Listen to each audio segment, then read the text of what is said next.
नमस्कार मैत्रिणींनो, daily bites चॅनलवर तुमचं स्वागत आहे. आजचा व्हिडिओ खास वर्किंग वुमनसाठी आहे. सकाळी उठल्यावर आज डब्याला काय करायचं आणि रात्री घरी गेल्यावर जेवणाला काय बनवू या प्रश्नांनी आपण नेहमीच त्रस्त असतो. ऑफिसची ओढाताण आणि घरची जबाबदारी सांभाळताना आपली खूप धावपळ होते. पण आजचा हा व्हिडिओ पाहिल्यानंतर तुमची ही कटकट कायमची मिटणार आहे. आजच्या व्हिडिओमध्ये मी तुम्हाला सांगणार आहे संपूर्ण आठवड्याचं नाश्ता, दुपारचा डबा आणि रात्रीच्या जेवणाचा मेनू. आणि यासाठी रविवारी करायची खास पूर्वतयारी म्हणजे आपलं काम आठवड्याभरात फास्ट होईल.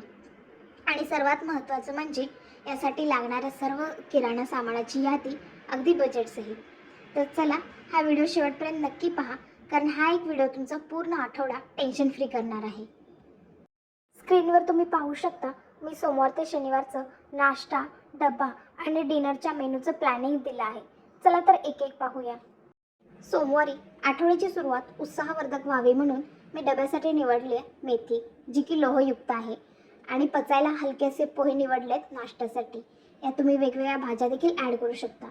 रात्रीचे वरण भात आणि बटाटे काचरा हे आपलं कम्फर्ट फूड असून कामाच्या पहिल्या दिवसाचं ताण कमी करण्यास मदत करतात. मंगळवारी आपली प्रोटीनची गरज पूर्ण करण्यासाठी मटकी आणि शेवग्याचा रस्सा ठेवला आहे. शेवग्यामुळे हाडांना बळकटी मिळते आणि मुगाच्या थिरड्यामुळे सकाळपासून ऊर्जा अशी छान टिकून राहते. आठवड्याच्या मध्यात म्हणजेच बुधवारी पचनाला आराम देण्यासाठी मी चूज केले आपला उपमा नाश्त्यासाठी आणि दुपारसाठी मस्तपैकी ताक आणि रात्री आपलं पारंपरिक पिठलं भाकरी, जे फायबरयुक्त असल्याने पोट जास्त वेळ भरलेले ठेवतं. गुरुवारसाठी मी थालीपीठ, जे की दुधीचं आहे, आणि खिचडी कढीचा हलका मेनू ठेवला आहे. कढीमधील प्रोबायोटिक्स पोटासाठी उत्तम असतात आणि कामाच्या ओझ्याखाली असलेल्या वर्किंग वुमनसाठी हा झटपट होणारा आणि आरोग्यदायी पर्याय आहे. आठवड्याचा शेवट जवळ येत असताना शरीरातील पाणी टिकून ठेवण्यासाठी मी चूज केले गाजर सॅलड आणि दुधी आणि आळूची भाजी. शेंगदाणा ठेचा जिभेवर चव वाढवतो आणि थकवा घालवतो. आणि शनिवारी मी ठेवलाय पुलाव. पुलावामध्ये तुम्ही सर्व प्रकारच्या भाज्या वापरू शकता. आणि दुपारच्या मेनूसाठी मठ्ठामुळे आठवडाभराच्या धावपळीनंतर पोटाला थंडावा मिळतो.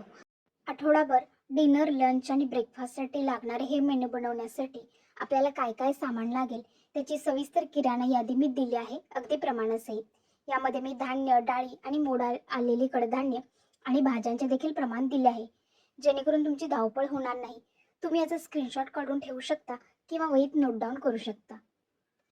स्क्रीनवर मी 2 स्लाइडमध्ये ही किराणा यादी कव्हर केली आहे, तुम्ही पाहू शकता.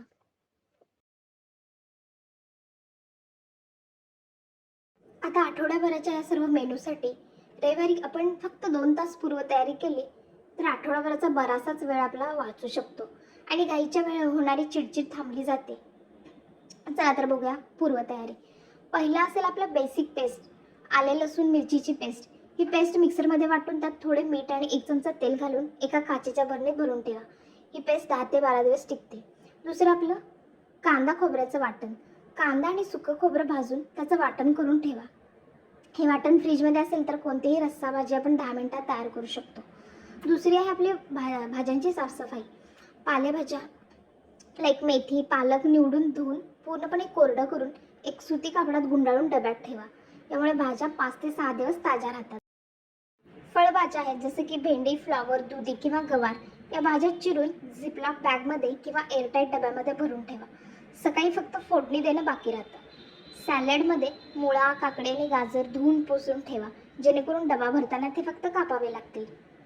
आता जी आपण कडधान्य वापरणार आहे जसे की मटकी, मूग किंवा चवळी, रात्रीच भिजवून रविवारी कापडात बांधून मोड आणायला ठेवा.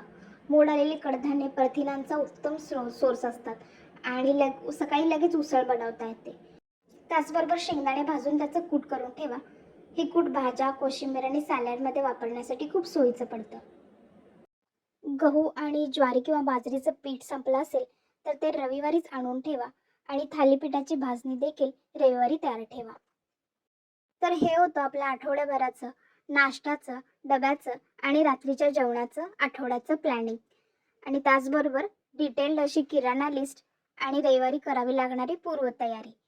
तुम्हाला हा व्हिडिओ कसा वाटला हे कमेंटमध्ये नक्की सांगा. व्हिडिओ आवडल्यास लाईक, शेअर करायला विसरू नका.